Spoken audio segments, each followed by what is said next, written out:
Thank you for taking the time, first of all, to be here. We know, many of you leave busy workplaces and you come here for the first time, but we definitely appreciate you dedicating your time to this effort. My name is Monica Mancuso. We've been working with St. Mary XL for quite a number of years, trying to advance the economy along the Atchafalaya River. We'll just introduce ourselves now, go around the table and introduce ourselves. Debbie Torline. I helped out a little bit. That's all I'm saying. Carrie Stansberry, Cajun Coast Tourism. Gregory Driscoll, Driscoll Marketing. Duval Alto, Mayor Pro. Colleen Askew, Councilman. Letitia Butler, business owner of Angels Notary. Rita Chauvin, I like history. Jacob Barosik, I'm with Maurice Rotary. Evan Boudreaux, St. Mary Parish Government, Economic Development. Charles Joel, Administrator of Motor City. Virgil Allen at the Rig Museum. Lacey Mawasaw, with Nicholls, the Coastal Center. Mike Riccotto at St. Mary Levy District. Leslie Smith, Morgan City High School. Rachel Sanders, St. Mary Parish Public Schools. Kevin Chauvin at Lakeland Park. Bryce Merrill at the Rig Museum and stuff. Not much stuff, huh? Beth Shassaw, St. Mary Chamber of Commerce. Roger Bodian, Executive Director of the Atchafalaya Intercoastal Coalition. Hi, I'm Lacey Crochet, Chief Innovation Officer at Nicholls State University. Great. Oh, and I'm Catherine Holcomb, President of St. Mary XL, and trying to get this recorded, so I'll get the meeting started. And You got a story. You Oh, got a story yeah. to tell. Well, it's funny that in Lacey Crochet, we're happy to have her here from the Bayou Region Business Incubator, and she's gonna talk about that. But Lacey's family's from Morgan City, and we know that she knows where she's going. But I was sitting on my parents' porch, last week, and my mother, my 88-year-old mother, and my cousin, we were sitting there visiting, and my mother looked at me and she said, I was watching TV, and she said, a commercial came on, and it was a Rouse's commercial. And she said they were talking about all the locations for Rouse's, and they didn't say Morgan City. She said, I go to Rouse's, it hurt my feelings. And then my cousin said, hey, Christine, she says, I saw the same commercial, they didn't say Morgan City. And so I said, well, let's call Rouse's and see why they didn't say Morgan City. So I looked up the business number, and I talked to Tim Acosta, who is the director of all the commercials and whatever. He was really nice. And I told him, I said, he said, well, your mother's very sharp. I said, but we go to Rouse's and you didn't say Morgan City. You said everywhere else, home at Thibodaux, Lafayette, all the other locations. I think they're opening one in Mississippi and Diamond Head. Yeah, nice one. I said, but you didn't say Morgan City. He said, I'm so sorry, it was an oversight. He said, we think of home at Thibodaux, Morgan City, it's all the same thing. And I said, but it's not. We're Morgan City. We get lost between Lafayette, Thibodaux, New Orleans, Baton Rouge. We want people to know Morgan City. So that's why we're here. And he was nice. He said, okay. I said, will you make another commercial? He said, well, I don't know right now. He said, next time I will make sure that we pay attention a little bit more to Morgan City. So we're gonna get started, and I'm gonna go ahead and go to our first slide. That is it, right here. Right here, it's up here. This is I'm it. not looking at it here. But when we get to everybody, we're gonna try and keep things limited to maybe under 5 minutes, so that we can all share and get our information out. So,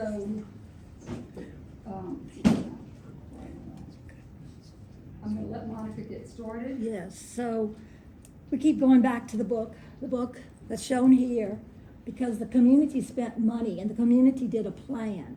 And we always heard, if you do a plan, you gotta follow through. So we've been trying to follow through ever since the plan was written, which was in 2018, published in 2019. It was to build a foundation along the Atchafalaya River. The river was here. It's to build a foundation here. And in the book, critical to that was it directed us to implement the plan, to work with the Regional Small Business Development Center at Nicholls State University in Thibodaux, to provide training and business development advice in Morgan City and Berwick to ensure that businesses have access to resources to ensure their ongoing viability. So that's what it said, and our task was given to us to implement the plan. That's the plan. So we went in 2018, 2019, we met with Dr. Clune, told him about the assessment, shared, and then he shared his vision. He shared his vision with us that day, 2018, 2019, well before COVID.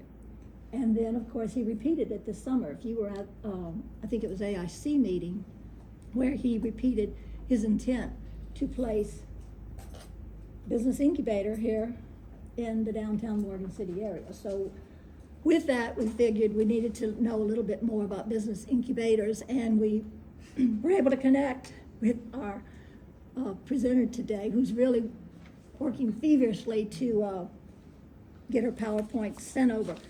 Because this is our building, we don't have access to all Lot in the room, where is he? Oh, there he is. His company is redoing the old Capital One building downtown into a business incubator. We talked to Roger and others about maybe bringing this concept to St. Mary Parish, perhaps more downtown Morgan City. We really like to be in a downtown environment when it comes to business incubation and entrepreneurship. So this is the old Capital One building. It's about 10,500 square feet, and it's going to be mid-century modern design in there, so it should be absolutely beautiful. Right in the heart of Thibodaux. This is right across from City Hall. So we'd love to do something like this in Morgan City. It has about 25 offices, private offices, small, reduced rent, programming having to do with entrepreneurship, linking people up to venture capitalists and to the entrepreneurship ecosystem. Be a great thing to have down here as well. Beautiful building. Exciting, exciting. So part of a, Have to have one PowerPoint. oh, that's even Yeah, better. we're okay with that. Yes, but we've got one more thing we want to say. We took site visits, like we said, we need to go and understand what a business incubator is. And we also needed to know, and we also were familiar with the Small Business Development Center because we had become familiar with Heidi Melanson and a Mr. Russo that worked in, I think they worked out of Lafayette. Small business development centers typically are located at universities, regionally, all around the state, and they service places like ourselves. So this is a big deal. So we're so pleased that Lacey is here. She's come home. Have you come home? Oh, the whole Bayou region is my home. All right. I love all of it. It's all unique, it's all beautiful. All right, so we it's all thought, instead of us beautiful. trying to tell them what we saw, it would be better for you to share with what you saw, what it is.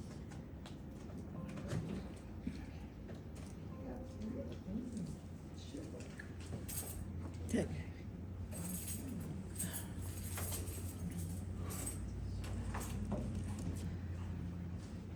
Good morning, y'all. It's nice to be here with all of you today. I'm going to keep it brief because I feel like it's conversational, and if y'all have questions, ask questions, because I like to have feedback. So, the project originated, it actually developed out of the Louisiana Strategic Adaptation for the Future through Lacey. And what they did after some of the major storms that happened in the region, they conducted these surveys and they published a study. The number one thing that came out of Lafourche Parish was that they needed an emerging business incubator. So, by the way, I do not like presenting. Oh, I should have said that. She's I like so personable. conversation. No, she's wonderful. So one of 6 projects proposed was to launch a new business incubator and an accelerator. So we got a grant for $3.5 million to launch and develop the Bayou Region Incubator. So this is the interior of the space. So we actually used about $2.6 million to renovate this space. The original plan when we got the grant was to build a new facility on the campus of Nicholls State University. So we got this grant over about a 2-year period, and what happened between the time we got the grant and the time we were able to actually start construction, Ida and coronavirus kind of erupted. I'm sure that y'all experienced the same challenges that we experienced, which was that the prices skyrocketed, okay? So we had a footprint and we had based everything on an estimate of maybe $200 a square foot. When we actually got to the point that we could construct a facility, we were looking at $450 to $500 a square foot. So if you know anything about business incubation, you need space because you need people in that space. You need a rentable space. So basically, we had a grant with money for $3.5 million, and our price just doubled to about $7 million, $8 million to start new construction. What are we gonna do? So we found a building downtown that had been vacant about 3 or 4 years, and we actually were like, can we retrofit this? Can we make this work for our needs? The reason that I'm sharing that is, it's not always gonna be perfect. There will be bumps in the road on anything that you do like this. So just expect the unexpected and be ready to adapt and pivot, and I promise you, you can come up with a solution. So this is the building post renovation, and as you can see, it's a beautiful, beautiful space. I do wanna say that my business, my executive director, Lacey, this is her PowerPoint. She put all this beautiful stuff together for me, and I really wanted her to come. She loves to present, she loves to engage, but she was not able to be here today. And then we have Ms. Kayla Thompson, who is our operations coordinator. So if you see at the bottom, we say that the project is powered by Nicholls State University. And the reason that we say that is that we are a partner in this, but this is a regional venture. This is not representative of Nicholls. It's not representative only of Boudreaux Parish. This is a regional incubator. And one of the things that I've shared with these two ladies is the importance of us spreading this kind of stuff to other parts of the Bayou region. What we have already seen, we literally have been in this building with members for maybe 2 months, and we're literally at capacity already. So already, like, we've basically outgrown our space, and I'm fairly certain if y'all launch something here, you're gonna experience that same thing. And what you find is that once people realize there's opportunities to launch a small business in the community, they get really, really excited. And what makes it even more successful is that if you can help mitigate barriers to their success, they're really, really gonna engage with you in this.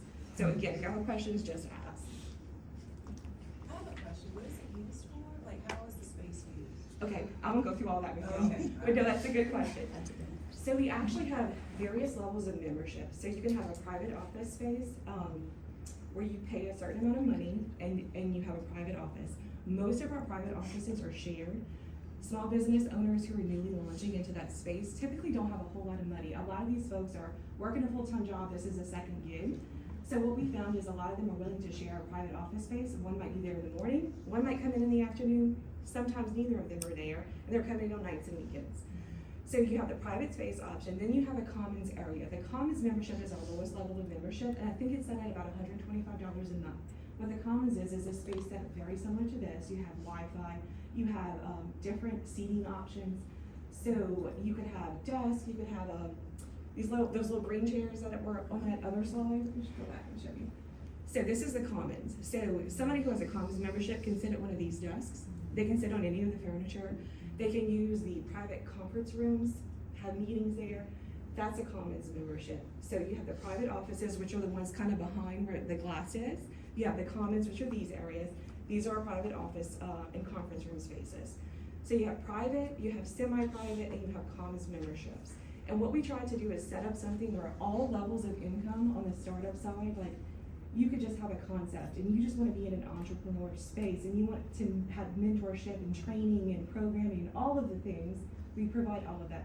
So even if you only have a commons membership, you have access to all of the trainings, all of the programming, that we can set up a mentor with you. So if you, I always think about it, so I have an MBA, and one of the things I always laugh about when people talk to me is, well, you got your MBA, did that teach you everything you need to know to start a business? Absolutely not. Probably about 90% of what I learned on how to start a business was on the job training. And that's true for most of these folks. A lot of them have these amazing ideas. They've come up with an idea for a food truck. They've never had a business plan. They don't know how to go to a bank and get finance. They've never thought about keeping the books. They've never thought about how to make payroll. So an incubator, a business incubator, provides all of those tools and metrics and helps them get from idea to launch. But the other thing that we can do is if you have your second stage business, you've got your business plan, you have a little bit of seed money, maybe you're ready for that next step. We can help bring you from that to the next step. And the idea of the business incubator is we want these businesses to be there no more than 3 to 5 years because we want them to launch and we want new businesses to come in. And that concept is because when you have that, your economy is growing and thriving, and you're constantly putting new things into the economic engine of the region. And what I think, I'll be honest with you, this was one of the first projects that the president talked to me about when they hired me. I was the PI on the grant, so the $3.5 million. I wrote the grant, and I thought that was it. I'm like, perfect. I'm gonna write the grant, I'm gonna wash my hands of it, we're gonna be done. Well, the person who was gonna run the program ended up wanting to take another job. He was like, Lacey needs to run this program. I think you should have her do it. And I was like, oh, okay, cool. We'll figure it out. And literally from start to finish, it has been challenges and opportunities over and over and over. But I think one of the most exciting things for me and what made this project really come alive to me was seeing when you actually started touching those entrepreneurs and having them come to that space and then realizing that I can do this. Like, I didn't think I could, but I can do this. It's a powerful, powerful thing. So that's kind of the different levels of membership. Oh, I forgot one level. We also have dedicated desks. So dedicated desk is you don't really have the money for a private office, but you're gonna be there a little bit more often. So you don't really want a commons membership or a virtual membership. You want a desk that is yours, you pay for that desk, you lock it up, but it's done in a private office. So we have about 4 or 5 different levels of membership that people can access, and the reason for that is we want to eliminate barriers to their success. As much as possible, it's important to mitigate those barriers because they're looking for opportunities to grow and thrive. And if you're getting into the business of business incubation, this is not a moneymaker for the university. This is something that we're doing to invest in the economic engine of our region. So I just want to, because a lot of people ask This those is questions. fantastic because I always reference my husband in these meetings, but until he found a business partner here locally, his office was CC's coffee house, and they knew him, they still know him, and that's where he conducted all of his business. He didn't have a space here to meet with clients and to do his business, but he was traveling, and for over a year, maybe a year and a half, 2 years, like they knew he was coming, that was his space, and That's what he did. they know his favorite drink and his habits and all of it, yeah, and that's where he went.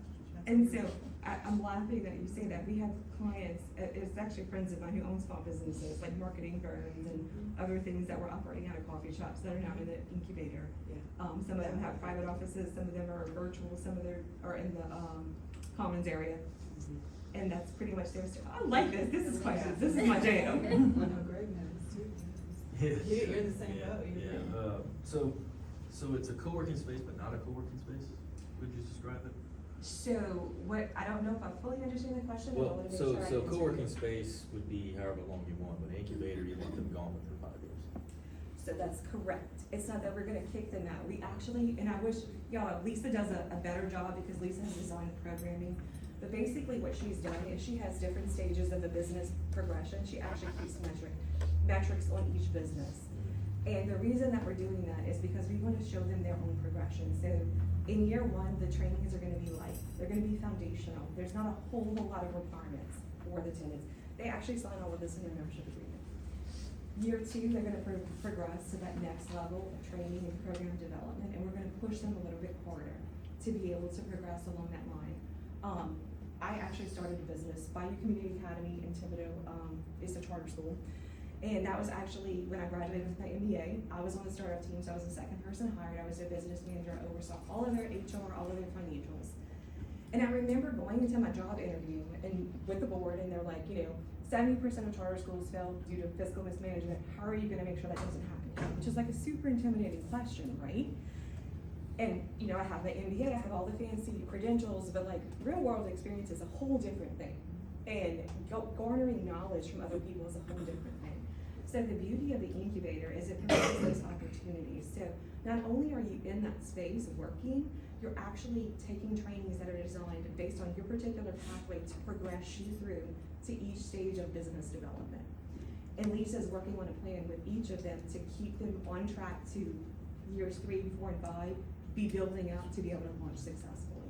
So the way she's designed the program is literally progression through. You might come in there with just a seed idea. She's gonna work with you on how do you put a business plan together. And if you have a business plan already, she's gonna work with you on, do you need investors? How do you package something and market it to investors? And what's also really unique about it is, it's not just Lisa doing it. We have people from banking, we have people from education, we have people from finance, we have people from, who like to do speaking and leadership that are coming in, most of them are volunteering their time and saying, we just want to invest in our community. And so they're giving these trainings, they're offering to mentor these folks, and it's all happening very organically. Evan? So the people that you were mentioning that are volunteering their time for these professional services, do you find that they're coming from throughout the region, or do you find these volunteers are heavily coming from one parish or another? So what I think I'll be really honest with you. I was excited and surprised because we wanted it to be a regional enterprise, right? Evan knows, we've been talking to Evan about this for a few years now. And one of the things that we talked about when we came here is that it's very important to us. So I live in Terrebonne Parish. I grew up in Lafourche Parish. My family's from St. Mary Parish. So when I said, I wasn't being ironic or facetious earlier, this region is very important to me. And I'm of the mindset that if one or the other of our parishes are not thriving, it impacts all of us. Because we want this to be a region that is thriving and on the pivotal points and touch points of where this state is going in terms of economic innovation and economic development. And we are primed for those opportunities. What a business incubator does, and particularly one that's regional, is you're able to bring different people and different players to the table. So Evan, what we actually found is that I really was concerned. I hope people just don't think this is a Lafourche thing, and it's not. It's actually the river parishes are the ones that shocked me. We have sponsorships in there from Mosaic. We have sponsorships. OxyChem has come in and walked the building, and they're starting to sponsor memberships. So pay for members from their region to go in, get these trainings, have an office space. We have folks that in the room who actually sponsored office spaces as well for St. Mary Parish, for Terrebonne Parish, for Lafourche Parish. So it has truly become a regional incubator. And that's one of the things Lisa and I talked about when we first opened it. I was like, Lisa, I want representation from everywhere. I think what shocked me was that this concept has actually started catching on in parishes. Like, we serve an 8-parish region at Nicholls State University. But when this was kind of thought of, we always kind of pictured it like St. Mary, Terrebonne, Lafourche Parish. What we're finding is other parishes are just as eager to engage in this because they need this stuff too. And at the end of the day, it's Louisiana, it's South Louisiana, it's coastal Louisiana, and we all need this. So if the river parishes want to get involved, I'm like, yeah, let's do it. How can we help you? Do y'all want to launch one? Let's launch one. Because if we do not start combining our talents and being more collaborative, we will continue to lose out. And I hate to say that because it sounds negative and I'm a super positive person, but it's a fact. What you're seeing, like BRAC, One Acadiana, the reason those regions are growing and thriving is because they got the message, right? They said, we can continue to compete with each other or we can collaborate and make stuff happen. And that is my passion, that is my driving force, that is what I want happening in this region. This is just one example of how those things can work. I think it's a beautiful example, but as you can see, we're already pretty much at capacity. I think there are maybe 3 spaces left in this building right now. And we already have people that are waiting on their applications to be vetted.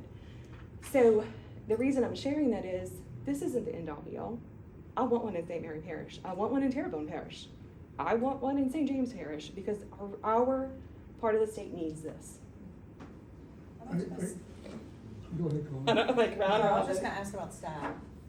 So, How many we people actually work have, no, that's a great question. So we have 2 full-time staff. So we have an executive director, Lacey, who is phenomenal. She actually was in St. James Parish. She was a supervisor and came to us. Cannot say enough about having a strong leader. And I think what a lot of people were surprised about is that she came from the educational mindset. But what that did was allow her to come in and launch programs and training. So the other thing I would say is be flexible. In my mind, I probably would have thought they would need someone like with a business mindset. But as I've watched Lisa develop these programs, I literally look at her and I'm like, I would never have done it that way. It would have been all business, all money, and it would not thrive like it's thriving under here. When we went to go visit and Lisa, when Lacey showed us around, it was so impressive, the digging she did. Like, you could tell she was in education because she went to the sales, she went to the LA, she went to Baton Rouge, she went to the garage sale, she went and found stuff that was cheap, brought it in and made it work. she didn't go spend a lot, they didn't have the money to spend, so she knew how to do that. She knew how to go make her money stretch. She was phenomenal. She was great, yeah. So are I was- you, Wait, let me I don't think I fully answered the question. I'm sorry. I will get to you. I was just wondering how many people work there So during the day? Lisa is there full-time, and then we have an operations coordinator, Kayla Rivas, who is there also full-time. So the building is open 24/7. The members have key card access, they can swipe in and out. We invested in security cameras heavily inside and outside of the building because of that. We're also, we're actually across from the Parish Sheriff's Office downtown, so there's a little element of security there. However, if you have a member coming in at 10, 12 at night, because people are going to do it. I mean, you have a family, you have a full-time job, you come in and work whenever you can to launch a business. And so I would highly recommend the security cameras that you monitor yourself. It was worth every penny. So members can get in and out at all times. We have a part-time custodial staff who's servicing the building. I'll be honest with y'all, because of the 24-hour access, we're actually already in conversation to just have a full-time custodian assigned to this building. And what Lisa and I are discussing is the strategic hours for that person to come in, because it's probably not gonna be an 8 to 4:30. We're thinking it's probably gonna be like a 2 to 10, right? Because a lot of members are coming in the evenings, they're having events, they can be there, clean up after the event, come back the next day and kind of do the same thing. So again, it is a moving target in terms of personnel. So far, it's worked well. I think we're now getting at a point where we're gonna add a full-time custodian to that team.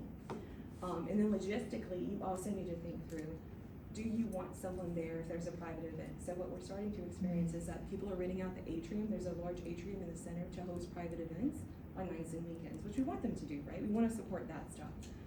But you do kind of need someone on site. So that's another thing Lisa and I have already been talking about. How are we gonna manage that now that there's so much growth? So I'm saying all that to say it is a work in progress, and we haven't figured all of it out, but we're trying to figure out as much of it as we can and make adjustments where we need to.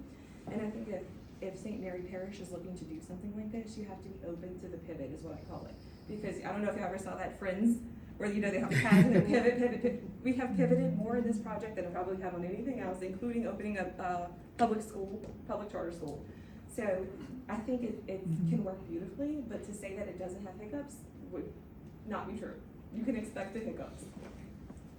So do you provide other services? Years ago, when I was involved in some of this stuff, we had a secretarial service, printing services, and that sort of thing that were extra. So all of our members have access, part of their membership is paid printing services. So yes, we don't do any professional print, like we're not printing posters or anything like that. You could set something up like an incubator if you wanted to. The other thing that's really cool about this building, we actually have a student entrepreneur and innovation center that Chevron sponsored fully. So in that particular area, we have a 3D printer, we have some other things that are gonna be there for our students. So, and I think about this all the time because I've had like 20 million new business ideas. I haven't launched one other than like stuff like a school, but I'm gonna make this. But I never took that anywhere, right? Because I was in college or I was in school or I was working. So what we're trying to facilitate is providing opportunities for our students who are young, who have the business mindset. They don't necessarily have to be in a business degree. A young artist could come to this space. Somebody who's in culinary who wants to start a cooking school can come to this space. We have a center in there that is just for our students, that's supported by a donor who is literally outfitting, putting furniture, printers, 3D printers, all in that space for our students to be able to innovate. So that's certainly services that you could add. In addition to that, Kayla is the operations coordinator, so she is there to support them. She's not their secretary per se. Like, she does the work of the incubator, but if they need paper or they, need supplies or they have questions, she's available to kind of provide that support to them throughout the day. I realize you said it's not a moneymaker for Nicholls, but is it like competitive rent-wise? And if it isn't, like if it's under market, did you get pushback from local commercial developers? It is under market, and no, we didn't get pushback. So the way that we conceptualize this, first of all, I want to say this, as a university, our goal is never to compete with anybody in the market on anything that we do. That's not the role of the university. It's not a business we want to be in.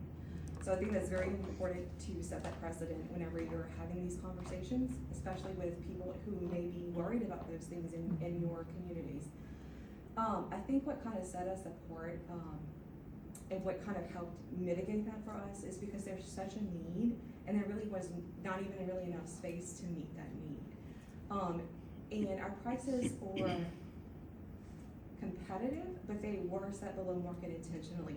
The reason I say they are competitive is because what we baked into the pricing, so that we provide internet, we provide security, we provide air conditioning, we provide coffee. So there are a lot of printing services that are built into that price that are not just strictly based on the rental or square footage. So that's a little bit of a different business model. Because if you just do a per square footage, I don't recommend that, just so y'all know, I don't recommend that.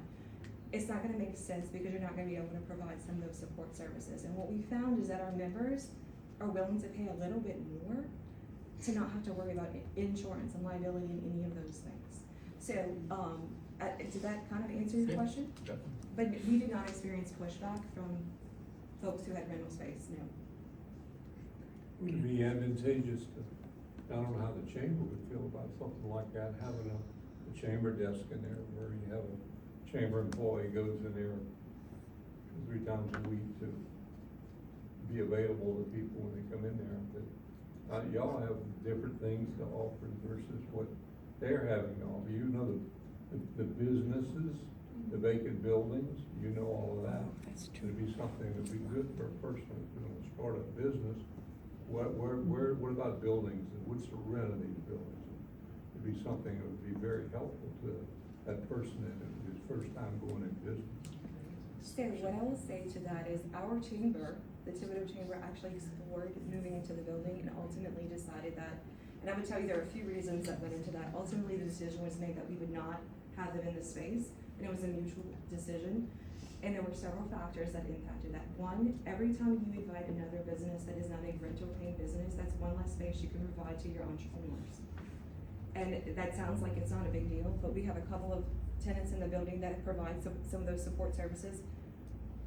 People want those offices, and those are booked, and they're booked indefinitely. So just be cautious of not thinking, oh, we need everybody under one roof, because what that does is kind of eliminate spaces for your entrepreneurs, which is the goal of an incubator. What we instead did is collaborate. So they will host meetings there, or they'll come in and meet with Lisa and the team, and we also meet with Christy Lumpkin, who does Lafouche Parish Economic Development. We meet with Cohen, we talk with Evan. And in my opinion, the best route, or the optimal route for us, and everybody has to figure out what works best for you, is just have very close working relationships. I know that the Lafouche Chamber of Commerce hosted an event on site the other day, and we collaborated with them on that. So I think that model has worked well for us, and the reason being is there's just limited space in the building, and you want to use every square foot to support business development if at all possible. I guess, do you, allow advertising of like the partners in the space? Yes. So I don't know if you can see any of that on any of these pictures, but yes, we do. No, you can't see them there. So essentially, we have several different partners who have either, we have some of oh, that's another thing, and Lisa's was brilliant. None of this am I going to take credit for. So naming rights for the different buildings or the different rooms in your building, highly recommend that. She came up with a framework, she came up with a pricing structure, and on each of the building, or each of the rooms, if you sponsored a space at the facility, so I mentioned that Chevron had sponsored the Student Entrepreneur and Innovation Center for Students. There's a placard outside that says powered by Chevron. We did a press release for them. We advertised for them.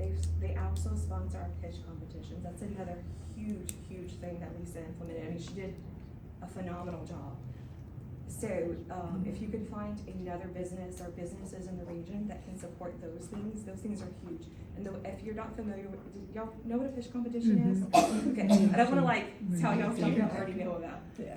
But essentially, all of the funding for that, and we gave away quite a bit of money at the last one, was Chevron. They partnered with us. We co-launched the event with SBDC, so Small Business Development Center. So I know you mentioned you were the chamber. That's something that your chamber could partner with your incubator on. Mm-hmm. And I'm going to be really honest with you, it works best if it's collaborative with the chamber. It works best if it's collaborative with Small Business Development Center. That's where you get your synergies, right? Because we're all drawing on different folks. Mm-hmm. We're all engaging with different people. each person has a different perspective and also brings different players to the table. So the chamber might know of some young businesses who are intimidated. They don't want to walk into that space, but if you were there and they know you, they're going to go and say, what is this about? So take advantage of those synergies within your community.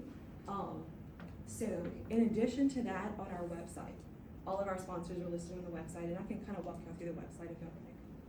So yes, and that's been a huge thing. Also, another genius Lisa idea, this was not me.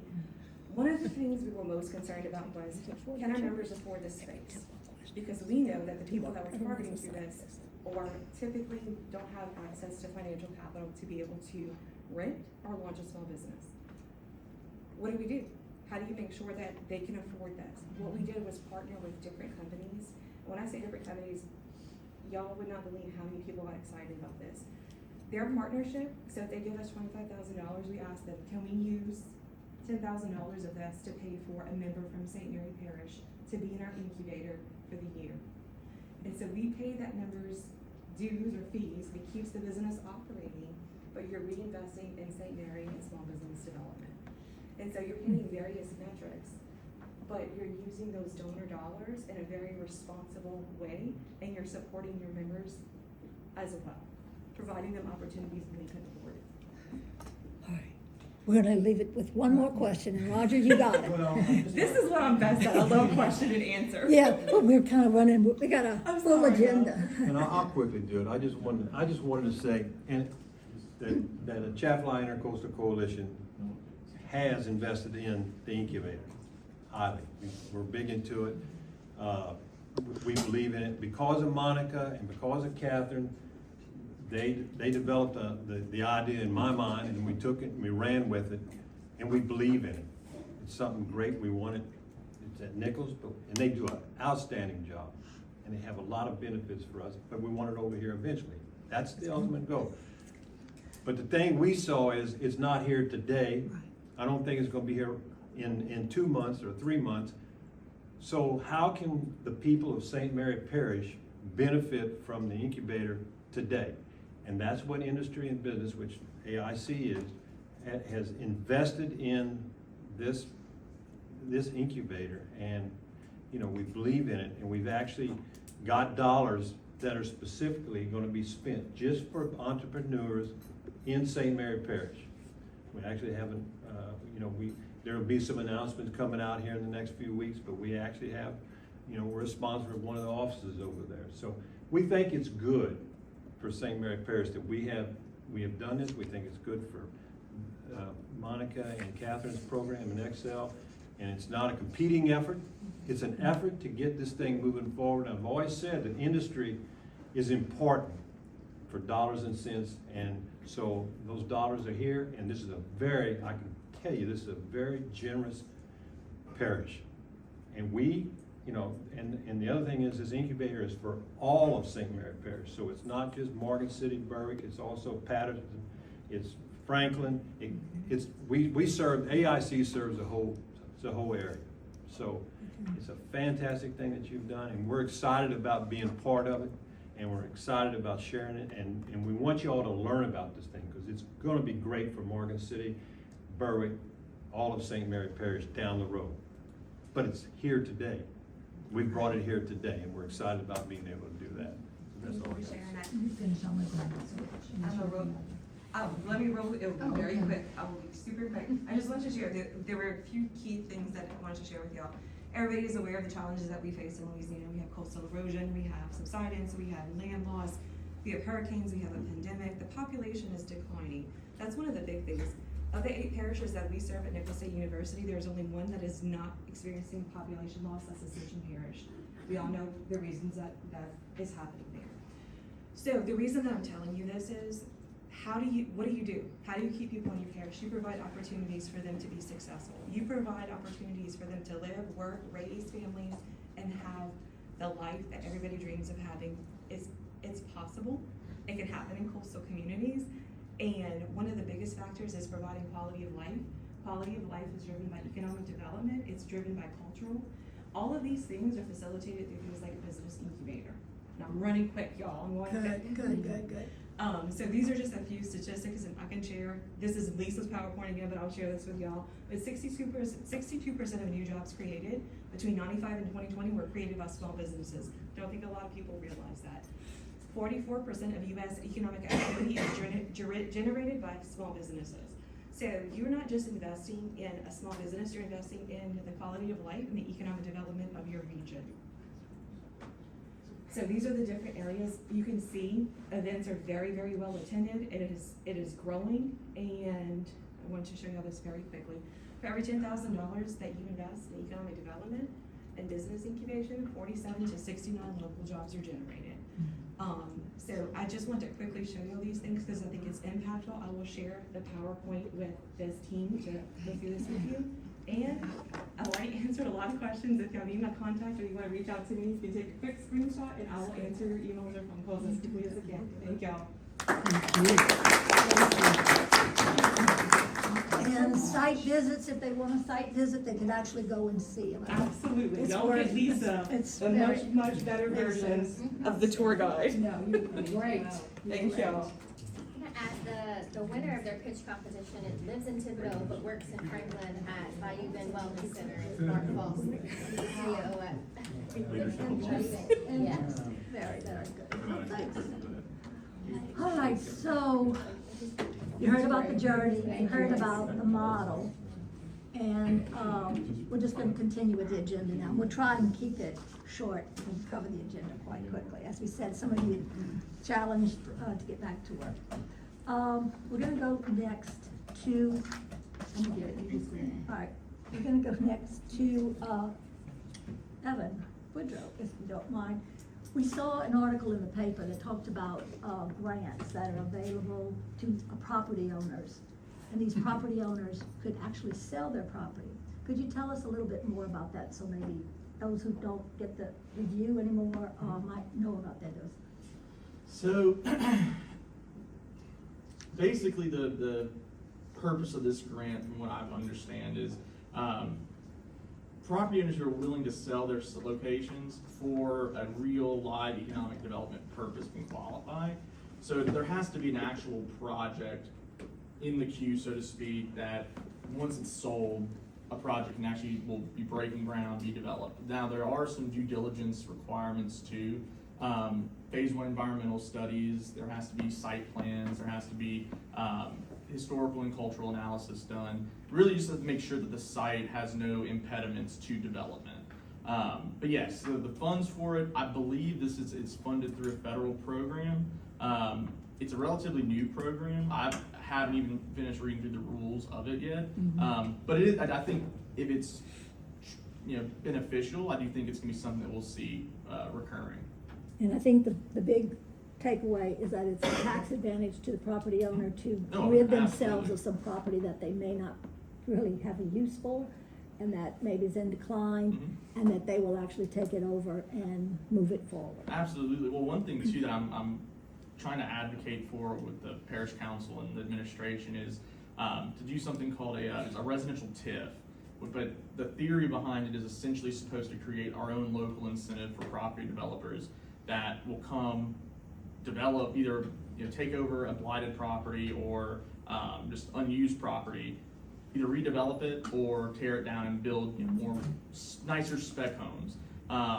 But through the incentive, it would basically have the tax liability would not pass on to whoever bought the home, and the developer would actually get a pretty significant cash investment that the parish would actually be paying for. Through this TIF, the city of Marion, Illinois and Carbondale, Illinois, both implemented these programs, and they've been immensely successful in new housing development there, as well as just spurring younger people moving into those areas. These homes are newer homes, not nearly as large as what we have currently in the parish. And honestly, you're just not seeing blighted property nearly as much. And that's the total outcome. So please get with Evan. I think it's a program that's worth investing, especially as property owners. They hold on to their property, but some of them really need to take advantage of the. Now, I will say too, just on that as well. Really, right now, that's kind of one of the big pushes that we're having is trying to find sites that are ideally 25 acres or more. I mean, if it's less than that, I'm not gonna, turn my nose up at it, but 25 acres or more to really just try to grow our inventory of industrial sites. And then what we're doing is once that happens, once we have those sites identified, we're then starting to actually do like the due diligence surveys. Because if we can have that information ready to go, whenever we do have prospects, the biggest thing that a lot of these industrial users care about is how fast can they break ground, finish their design and construction, and start operating. A lot of the time with these expansions, they do have contracts already signed, and these contracts are hinging on when they can start operating.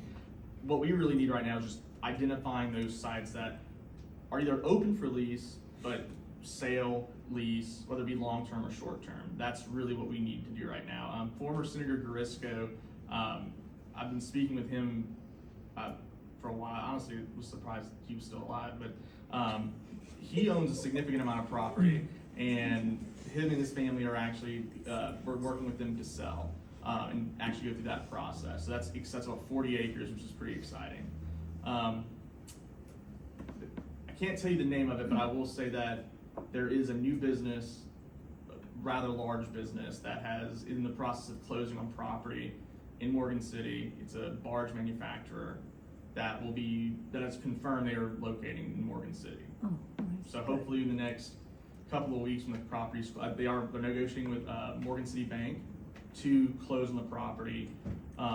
Once that's done, we'll put out a public statement with what the name of the company is and other information, but that's for sure happening, yeah.